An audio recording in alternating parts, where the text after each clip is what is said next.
Alleluia, Alleluia, Alleluia,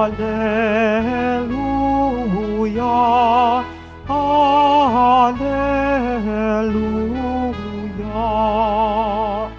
Sa poon ay manatili, siya'y sa ating lalagi, mamumungang maluwalhati. Alleluia, Alleluia, Alleluia, Alleluia.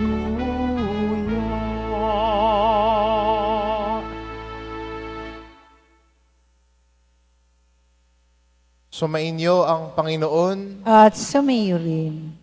Ang mabuting balita ng Panginoon ayon kay San Mateo. Papuri sa iyo, Panginoon. Noong panahon iyon, sinabi ni Jesus sa kanyang mga alagad, "Mag-ingat kayo sa mga bulaang propeta. Nagsisilapit sila sa inyo na animoy tupa, ngunit sa totoo'y mababangis na asong gubat. Makikilala ninyo sila sa kanilang mga gawa. Napipitas ba ang ubas sa puno ng dawang o ang igos sa puno ng aroma? Nagbubunga ng mabuti ang bawat mabubuting punong kahoy, subalit nagbubunga ng masama ang masamang punong kahoy. Hindi maaaring magbunga ng masama ang mabuting punong kahoy, ni ng mabuti ang masamang punong kahoy. Ang bawat puno na di nagbubunga ng mabuti ay ipinuputol at itinatapon sa apoy. Kaya nga makikilala ninyo sa kanilang mga gawa ang mga bulaang propeta." Ang mabuting balita ng Panginoon. Pinupuri ka namin, Panginoong Hesukristo. Magsiupo po ang lahat.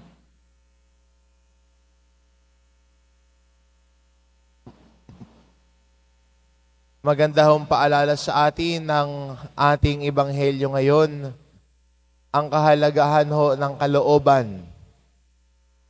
Kung nais nating mamunga ng mabuti, kailangan muna maging maayos ang kalooban. Kung gusto nating mamunga bilang mabubuting Kristiyano, kailangan maayos ang kalooban. Kasi ho, kung ang loob ay puno ng galit, nais maging sikat, magkaroon ng sariling katanyagan, ang ginagawa niya ay naayon sa nais niya.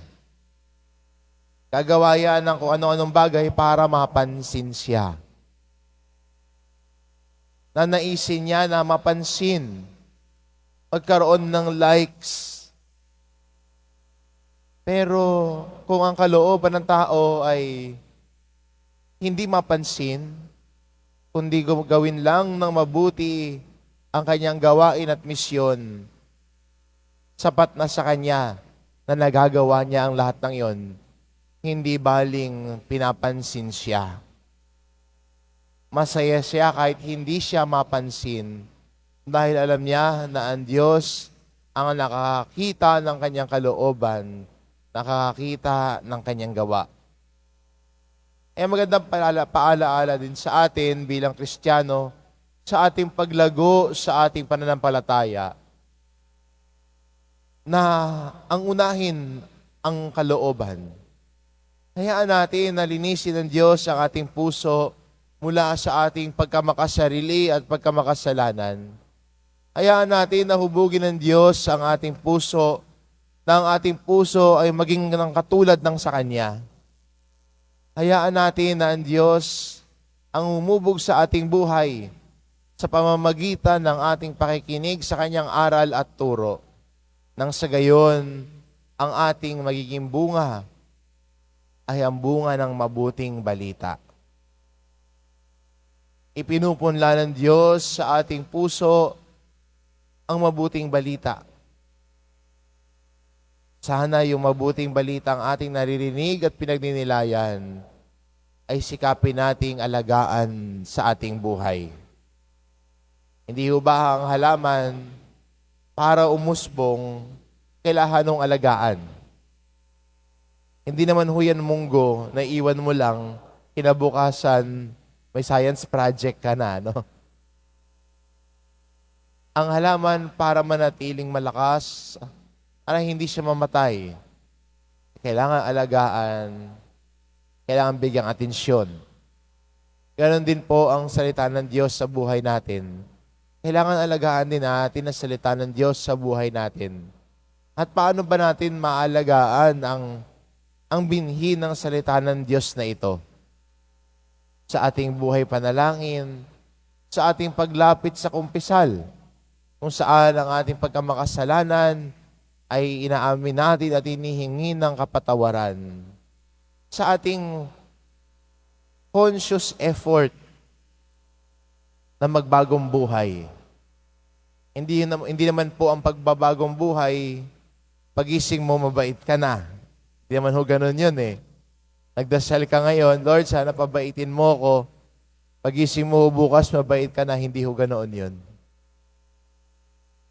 Sa patuloy natin pagsisikap, patuloy na pagbabantay ng sarili natin, patuloy na pagiging conscious sa ginagawa natin, doon tayo lumalago sa kabutihan ng Diyos. Halimbawa ho, gusto mong lumago sa pagiging mapagpasensyoso. Nagiging aware ka na ay, ano ba yung mga pagkakataon na medyo nawawalan ka ng pasensya? Minsan naman, nagsisikap ka maging mapagpasensya, tapos may tao na nakakairitang makakasalubong ka, tapos napataas yung boses mo. Kasi isipin mo, ay napataas yata yung boses ko. Di bale, next time, susubukan ko na mas maging mahinaon. Tapos next time, magiging aware ka na, ay, kailangan maging mahinaon na ako. At dahan-dahan, dahil paulit-ulit mo na siyang ginagawa, paulit-ulit mo sinasanay ang sarili mo, nagiging parte na ng iyong buhay ang gawain na yon. Nagiging mapagpasensya ka na. Kaya maganda rin sa atin bilang Kristiyano, sa paulit-ulit nating paggawa, sa paulit-ulit nating pagsisikap na lumago sa ating pananampalataya at lumago sa ating pagkatao, dahan-dahan lumalago din tayo. Nagiging mapagmahal, nagiging maunawain, nagiging kamukha ni Kristo dahan-dahan araw-araw. Kaya ho, ang paglago, hindi ho biglaan. Dahan-dahan, tahimik lang. Kaya sa buhay din natin, naisin din natin na magkaroon ng paglago sa ating pananampalataya at pagkatao dahil ang salita ng Diyos ang gumagalaw sa buhay natin. At kung ang salita ng Diyos ang gumagalaw sa buhay natin, ang nagiging bunga ng buhay natin ay ang kanyang salita.